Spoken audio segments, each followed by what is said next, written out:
Nós vamos ler, irmãos, a palavra de Deus em 2 Coríntios, no capítulo 7, do versículo 2 até o versículo 16.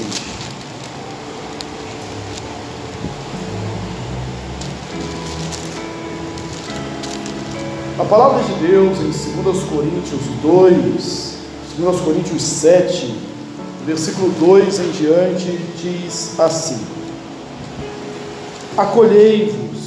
acolhei-nos em vosso coração. A ninguém tratamos com injustiça, a ninguém corrompemos, a ninguém exploramos.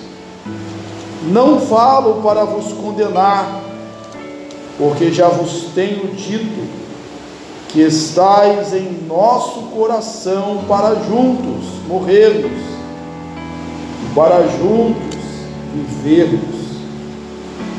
Muito grande é a minha franqueza para convosco, e muito me glorio por vossa causa. Sinto-me grandemente confortado e transbordante de júbilo em toda a nossa tribulação. Porque chegando nós a Macedônia, nenhum alívio tivemos, pelo contrário, em tudo fomos atribulados, lutas por fora, temores por dentro. Porém Deus, que conforta os abatidos, nos consolou com a chegada de Tito, e não somente com a sua chegada, mas também pelo conforto que recebeu de vós, referindo-nos à vossa saudade, o vosso pranto, o vosso zelo por mim, aumentando assim o meu regozijo. Porquanto, ainda que vos tenha contristado com a carta, não me arrependo, embora já me tenha arrependido. Vejo que aquela carta vos contristou por breve tempo. Agora me alegro, não porque fostes contristados, mas porque fostes contristados para arrependimento, pois fostes contristados segundo Deus, para que de nossa parte nenhum dano sofresses. Porque a tristeza, segundo Deus, produz arrependimento para a salvação, que a ninguém traz pesar, mas a tristeza do mundo produz morte, porque quanto cuidado não produziu isto mesmo em vós, que segundo Deus fostes contristados. Que defesa, que indignação, que temor, que saudade, que zelo, que é vindita. Em tudo deste prova de estardes inocentes neste assunto. Portanto, embora vos tenha escrito, não foi por causa do que fez o mal, nem por causa do que sofreu o agravo, mas para que a vossa solicitude a nosso favor fosse manifestada entre vós diante de Deus. Foi por isso que nos sentimos confortados, e acima desta nossa consolação, muito mais nos alegramos pelo contentamento de Tito, cujo espírito foi recriado por todos vós. Porque se em alguma coisa me gloriei de vós para com ele, não fiquei envergonhado. Pelo contrário, como em tudo vos falamos com verdade, também a nossa exaltação na presença de Tito se verificou ser verdadeira.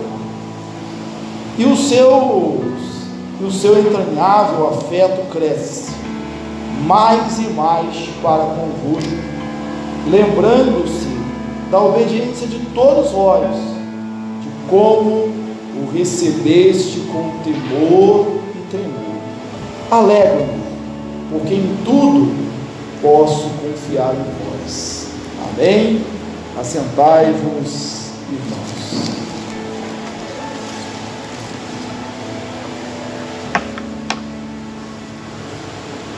Hoje eu estava indo para casa e tinha uma placa grande outdoor, de um curso de inglês, que agora não lembro qual o nome, mas estava escrito assim: estamos together.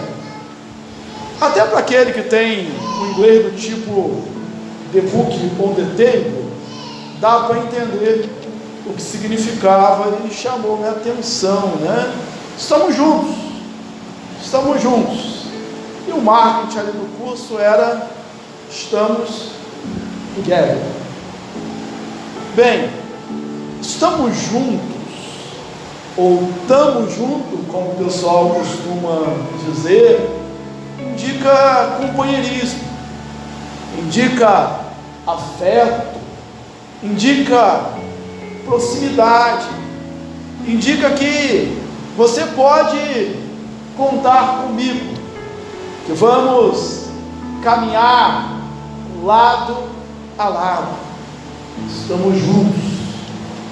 Mas existem algumas pessoas, existem alguns amigos que é difícil de estarmos juntos com eles, ou deles estarem juntos de nós, e não é tão somente pela distância física, mas porque por vezes essas pessoas se apresentam, se mostram como pessoas difíceis, como pessoas não tratáveis, ou até como pessoas falsas, onde fica difícil dizer: estamos juntos.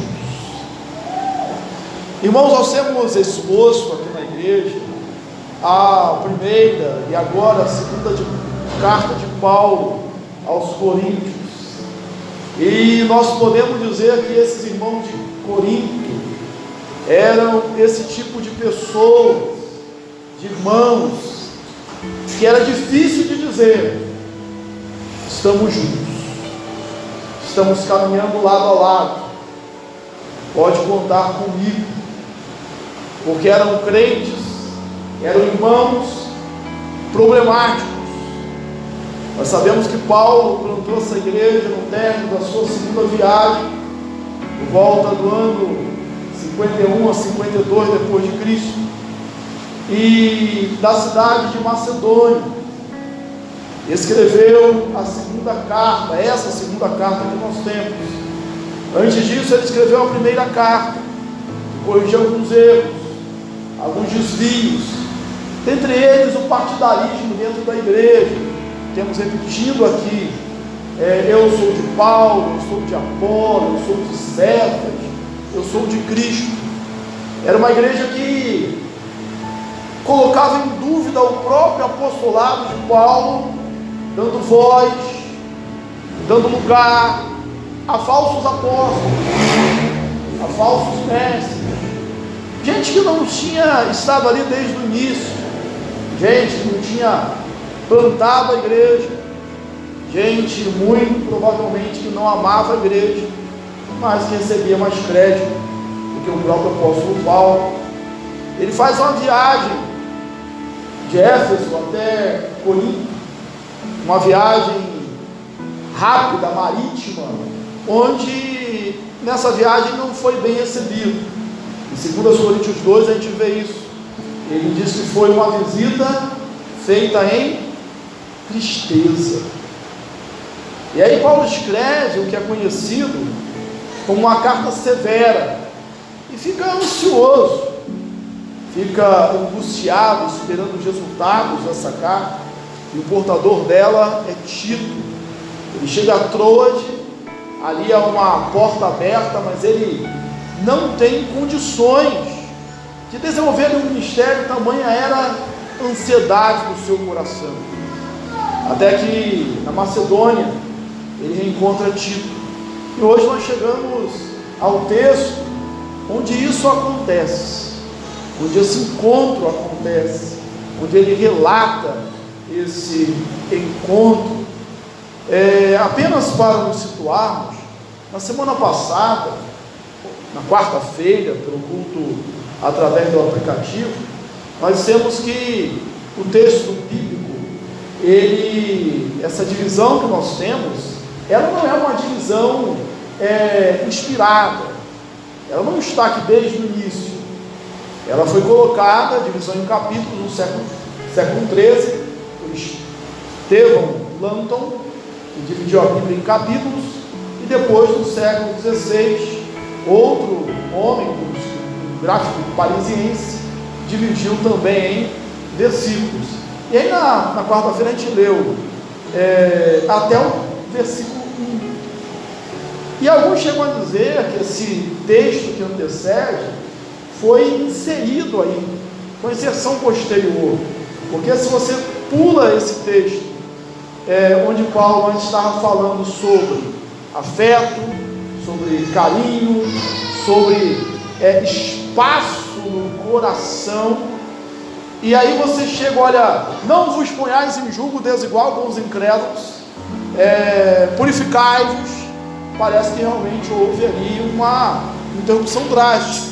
E aí no versículo 2 a gente vai ver mais uma vez: acolhei-os. Começa aquela linguagem de afeto. E aí ele diz: estamos juntos com vocês para morrermos e para vivermos. E aí eu volto aqui à minha introdução: estamos juntos. Apesar de vocês não me receberem bem, apesar de vocês me preterirem, apesar de eu ser rejeitado, apesar de vocês não me defenderem como deveriam e como eu até esperava, porque há ocasiões que a gente espera isso, que aquelas pessoas que nos conhecem de longa data, quando se levantam um falso testemunho a nosso respeito, quando alguém conta alguma coisa que não é verdadeira, essa pessoa com quem nós trabalhamos, com quem nós caminhamos já algumas milhas, a quem nós já demonstramos o nosso amor, que nos conhece com uma certa profundidade, essa pessoa se levante e diga: deve ter algum engano, porque eu conheço fulano, ele jamais faria isso. Mas não foi o que aconteceu em relação ao apóstolo Paulo. Mas apesar disso, apesar da ingratidão dos coríntios, ele diz aqui: estamos juntos para vivermos e para morrermos, e para vivermos, é a ordem que ele usa aí. Estamos juntos, estou disposto a caminhar com vocês, e estou disposto a morrer com vocês, e estou disposto a morrer por vocês. Esse era o tamanho, era a grandeza do envolvimento de Paulo com a igreja de Corinto. E há quem diga que essa igreja, problemática que era uma igreja que tinha tudo para ser não amada, mas era uma das igrejas mais amadas pelo apóstolo Paulo. É como aquele filho problemático, cheio de dificuldades, e que talvez por isso mesmo o pai, a mãe dedique maior tempo, dedique maior atenção. No versículo 2, Paulo ele se defende. Aliás, essa segunda epístola, quando ele escreve depois de receber notícias de Tito, que aqueles crentes de Corinto haviam se arrependido, haviam se contristado, haviam disciplinado os faltosos, haviam renovado o seu amor pelo apóstolo Paulo. Paulo aqui, ele, na segunda carta, ele se defende, ele confirma o seu apostolado, ele mostra a necessidade, que a gente vai ver isso no capítulo 8, do 2 Coríntios, de se concluir a coleta de ofertas para os pobres de Jerusalém, e defende seu ministério. Ele diz assim: a ninguém defraudamos, com ninguém fomos injustos, a ninguém extorquimos, a ninguém corrompemos. Ele diz: olha, tudo aquilo, e talvez alguns tivessem dito isso de Paulo, tudo aquilo que dizem contra nós não é verdade. E há um tom aqui, como de quem diz: e vocês sabem disso. Com ninguém fomos injustos, com ninguém agimos mal, a ninguém extorquimos, a ninguém corrompemos. Era como Paulo estivesse dizendo assim: não há nada que desabone, não há nenhum agravo ao meu ministério. Eu estou disposto a continuar, a caminhar, a estar junto com vocês. E que bom, irmãos, estarmos nessa nossa exposição, capítulo a capítulo, chegarmos a um texto de renovação de afeto, de comunhão, de afeição, de compromisso, de andar lado a lado, como exposto aqui, justamente num dia de celebração de ceia, onde, além de lembrarmos o sacrifício de Jesus, a sua morte, a sua ressurreição, o fato de que sem derramamento de sangue não há remissão de pecados, nós lembramos também que nós devemos andar em comunhão uns com os outros, e nem sempre aquele que está ao nosso lado, aquele que é membro da mesma igreja conosco, são pessoas fáceis. Às vezes são pessoas difíceis, como eu ouço dizer que esses crentes de Corinto eram. Afinal de contas, eles arrumavam problema com tudo, até os dons espirituais que eles tinham. Era uma igreja que era dotada de dons espirituais, era uma igreja dotada de saber, ainda nesses pontos que deviam ser positivos, fortes, eles arrumavam problemas. Então eram pessoas difíceis, mas Paulo diz: eu vou andar juntos com vocês, prontos para andar junto com vocês, na vida e também na morte. Que você possa renovar também esse seu laço de afeição com o seu irmão. Ele diz, em textos anteriores, nós já pregamos, para aqueles coríntios: dilatai o vosso coração, quer dizer, cresça o vosso coração. E aqui nesse texto que lemos, no versículo 2, ele começa assim: acolhei-nos vós. É como se estivesse dizendo: olha, arruma um lugar no seu coração para mim, arruma um espaço para mim, acolhei-nos vós também. E que hoje a gente possa, de forma recíproca, fazer isso, acolhermos uns aos outros, ligados que estamos pelos vínculos de amor em Cristo Jesus. Ele prossegue dizendo que ele foi livre, ele foi consolado no seu abatimento. Paulo, ele confessa que estava abatido. Na introdução aqui que nós fizemos, colocando aqui o contexto histórico, nós dizemos que entrou Paulo, homem de grandes viagens missionárias, o homem que ensinou a igreja a pregar a tempo e a fora de tempo, a aproveitar as oportunidades, a falar que seja oportuno, quer não.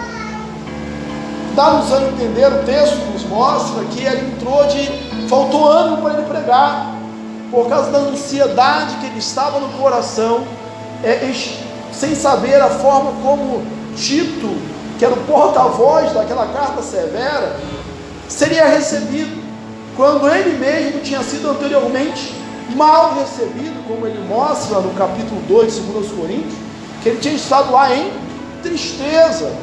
Ele estava ansioso.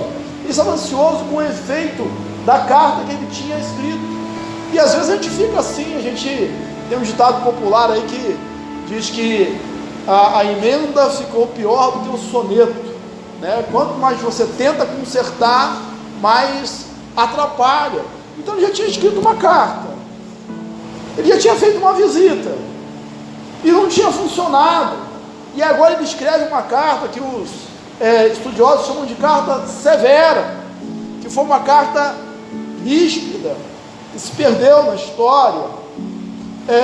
E ele fica: que efeito isso vai produzir? Ele estava ansioso, ele estava no seu abatimento. E se tem um assunto que todos nós dominamos, porque passamos por ele algumas vezes, é esse assunto do abatimento. E quem nunca sentiu-se abatido? Quem nunca sentiu-se para baixo? Quem nunca se sentiu desanimado, como a gente tem falado aqui algumas vezes? Quem nunca se sentiu assim? E aí Paulo diz: olha, mas Deus, que levanta o abatido, Ele me socorreu, Ele me deu alívio, Ele me amparou. Lembre-se, meu irmão, que Deus é o Deus que levanta o caído. Deus é o Deus que sustenta aquele que estava abatido. Quando eu estava abatido, o Senhor me ergueu. E Deus fez isso com o apóstolo Paulo. Como Deus fez isso? Certamente Deus faz isso falando com o apóstolo Paulo. Deus faz isso tocando no seu coração. Deus faz isso consolando a sua alma. Nós pregamos aqui pela manhã o texto de Atos dos Apóstolos, no capítulo 18, que foi um dos textos que mostra ali Paulo plantando a igreja de Corinto. E você deve estar lembrado que ele encontrou uma forte resistência na sinagoga. Aí ele resolveu sair, ele sacudiu esse jugo e disse: olha, eu estou livre, eu vou agora para os gentios. E quando ele faz isso, ele vai para a casa de Tício, contígua, é o texto que nós vemos lá, a sinagoga, e fica ali, e ele prega, e diz que ele há conversões, inclusive que Crespo, um dos principais da sinagoga, ele se converte, é um dos batizados por Paulo. E aí Paulo tem uma visão, Paulo tem uma revelação de Deus, e Deus diz: olha, não temas, pelo contrário, fala e não te cales, porque não ousarão fazer-te mal, porque tenho muita gente nessa cidade, tenho muita gente nessa cidade. Deus consola, Deus levanta do abatimento o apóstolo Paulo uma palavra como essa, mas Deus levanta o apóstolo Paulo também com a chegada de Tito, e ele diz isso, que Deus ergueu, que Deus o consolou, que Deus deu alívio ao seu coração com a chegada de Tito e com as notícias que ele trazia, que ele havia sido bem recebido. Isso recriava o seu coração, que ele havia sido bem acolhido, e não somente ele, mas que a carta severa que Paulo escrevera havia sido bem recebida, e que eles tinham se arrependido. E aí a gente pode concluir, irmãos, nesse ponto, que Deus usa a sua palavra, Deus usa nosso sentimento interior, aquilo que Ele fala conosco pela palavra, pelo Espírito, para nos levantar do nosso abatimento. Mas Deus usa também gente. Paulo estava ansioso pela chegada de Tito, e aqui na Macedônia eles se encontram. Isso levanta Paulo do seu abatimento. É porque pessoas, precisamos de Deus, mas precisamos de gente também. Gente precisa de Deus, mas precisa de gente também. E olha, esse grande homem de Deus foi consolado, foi levantado do seu abatimento pela chegada de Tito. os seus irmãos, que a companhia fraterna também te levante do seu abatimento. Só que há pessoas que se recusam a isso, que estão entre irmãos, que estão entre amigos, mas continuam cabisbaixos, e continuam entregues à sua depressão, à sua tristeza profunda. Deixe que esse amigo te alegre, e que nós também sejamos esse amigo. Que moral, né, irmãos? A moral do Tito. Ele não disse isso, mas isso é uma afirmação apócrifa minha, né? Mas ele poderia ter dito assim, suponhamos, vamos conjecturar, estou com a moral alta, né? Eu cheguei, e o grande apóstolo gentil estava abatido, estava no seu abatimento, e a minha chegada levantou o apóstolo Paulo. Que moral que eu tenho. Ele poderia pensar Tito, né? Que ele seja assim também, irmãos. Que a nossa chegada, que a nossa presença, que as notícias que trazemos possa ser tão forte, tão benéfica, tão impactante, que levante o moral dos nossos irmãos, das pessoas que nos cercam. Com a presença, com a chegada de Tito, livrou Paulo do seu abatimento. Então, gente precisa de Deus, é verdade, mas gente precisa de gente também. Hoje pela manhã, nós falamos aqui na igreja sobre disciplina. Está lembrado? A revista que estamos estudando, a nossa Casa de Cultura Cristã, ela diz que não adianta deixar as coisas difíceis, problemáticas para depois, elas não vão embora. E aí a gente está falando que a primeira, a segunda lição, a terceira também, na semana que vem, a gente vai apanhando um pouquinho, né? Isso bate na gente, porque fala de disciplina, fala de correção da nossa vida, fala da nossa santidade, do andar correto com Deus. E aqui em Paulo nós temos muito disso, irmãos, de exortação, de disciplina, de conselho, para uma igreja que precisava de conselho. Só que não é aquela disciplina sádica, não é aquele castigo de quem tem prazer em infligir dor. Tanto é que Paulo escreve essa carta e fica ansioso, angustiado, e ele diz, até um texto aqui, eu não sei se vocês lembraram, ou vão lembrar agora, ou se atentaram na hora da leitura. Não vou ler que eu fechei a Bíblia, que não adianta brigar com o ventilador aqui, mas ele diz assim, olha, não que eu estivesse arrependido, mas ele depois assim, ainda que eu já me arrependi. Eu disse, peraí, Paulo, você se arrependeu ou não se arrependeu? Está arrependido ou não está arrependido? Ele não se arrependeu do que escreveu, mas ele vai dizer que ele não escreveu aquilo para entristecer, para contristar, para abater. Ele escreveu aquilo porque precisava escrever. Ele escreveu aquilo porque o seu desejo como pai na fé era que seus filhos espirituais se corrigissem e crescessem em graça. Ele disse, não que eu gostasse de contristar vocês. E a disciplina tem que ser assim, irmãos.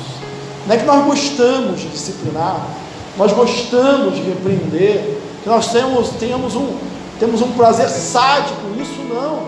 Mas é a disciplina daquele pai que usa a vara e parece, né? O meu pai dizia isso, que olha, a varada que eu te dou dói mais em mim do que em você, né? Essa a ideia, essa é a visão, esse é o contexto, e Paulo vivia assim.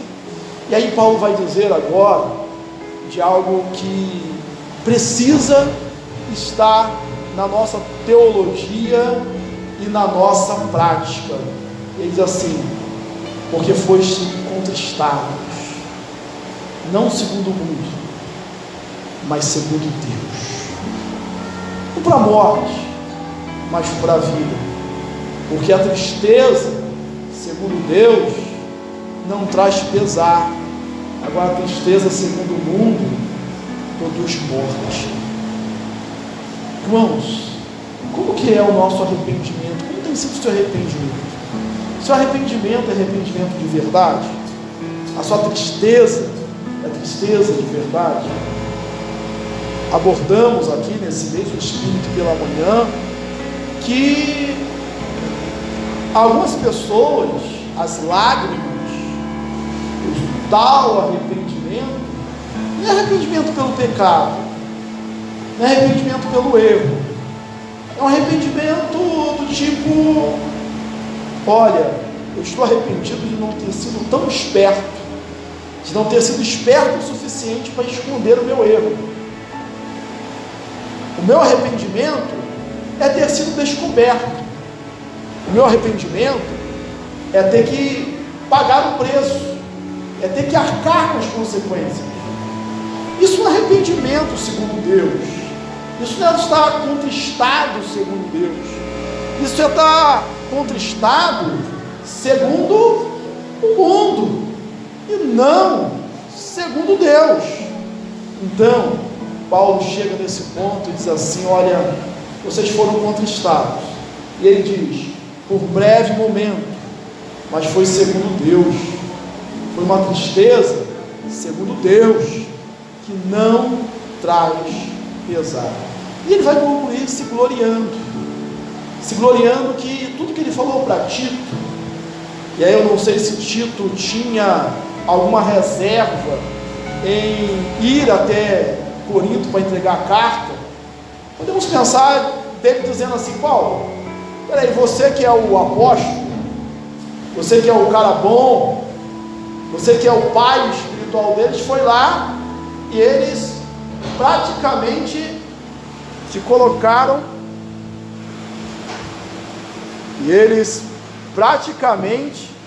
colocaram, para fora, praticamente te expulsaram. Ora, o que eles vão fazer comigo? Será que eu vou receber bem? Então não, pode ir, tio. Pode ir, que eu acredito neles, eu acredito que lá no fundo eles são crentes, que há conversão naqueles corações, eu acredito. E aí no finalzinho desse texto, essa película, Paulo diz: olha, tudo que eu disse para Tito, foi verdade. E aí ele conclui assim: em tudo posso confiar em vós. Apesar dos problemas que existiram antes, agora Paulo diz: em tudo posso confiar em vós. Já viu aquele perdão que alguns manifestam, assim: eu perdoei, mas não conta comigo mais não. Eu perdoei, mas eu não quero mais negócio contigo. Paulo não age assim. A igreja de Corinto, nós podemos dizer que fez Paulo sofrer. Tinha tudo para que Paulo não confiasse nela. Mas agora Paulo conclui esse texto dizendo: em tudo confio em vós. Que esse seja o tamanho, a extensão do nosso arrependimento, do nosso perdão e da nossa mão estendida. Eu concluo com as palavras de Paulo, que assim: acolhei-nos, dilatai o vosso coração. Sejamos assim acolhedores e com corações dilatados em comunhão. Vamos participar nesse momento da ceia do Senhor. Feche seus olhos, vamos falar com Deus. Pai, bom estarmos na tua casa, bom ouvirmos a tua palavra, estarmos nos preparando para a celebração da ceia. Deus, nós temos aprendido aqui da dificuldade, dos problemas, dos altos e baixos desses nossos irmãos da igreja de Corinto, e da paciência, do zelo, da perseverança do apóstolo Paulo para andar com eles. Dá-nos, ó Deus, a mesma grandeza de coração para agirmos assim com os nossos irmãos. Por vezes também, Deus Santo, estamos nos nossos abatimentos, nas nossas tristezas, nos nossos dias maus. Nós pedimos a Deus que o Senhor, que levanta o abatido, nos levante, nos erga pela Tua presença, pela manifestação do Teu Espírito, pela Tua palavra e também pela comunhão com os nossos irmãos. Que haja aqui na nossa igreja presbiteriana em Nova Aurora muitos títulos que, chegando, levantem o abatido para a glória do Teu nome. Dá-nos também, ó Deus, corações dilatados, grandes, acolhedores, para que depois do arrependimento possamos renovar os nossos afetos e dizermos com Paulo: estamos prontos para morrermos e para vivermos com vocês. Estamos juntos, Pai, e para dizermos que em tudo confiamos no próximo, no nosso irmão. Isso é a postura de alguém que não guarda rancor, que não guarda mágoa, que não tem brotando dentro de si raízes de amargura, que crescendo produzem muitos mais. Pai, dá-nos também que a nossa tristeza, que o nosso pesar seja por breve momento, e que não seja segundo o mundo que produz morte, mas seja segundo o Teu Espírito que produz vida, transformação, novidade de vida, mudança do caráter para a glória do Teu nome. Faz isso no nosso meio, age com o Teu Espírito em nossas vidas e prepara-nos para esse momento singular da celebração da ceia do Senhor. Nós oramos e somos gratos pelo sacrifício de Jesus e aguardamos a Sua volta. Somos a igreja que diz: Maranata, ora vem, Senhor Jesus. Em nome dele, em nome de Cristo oramos. Amém.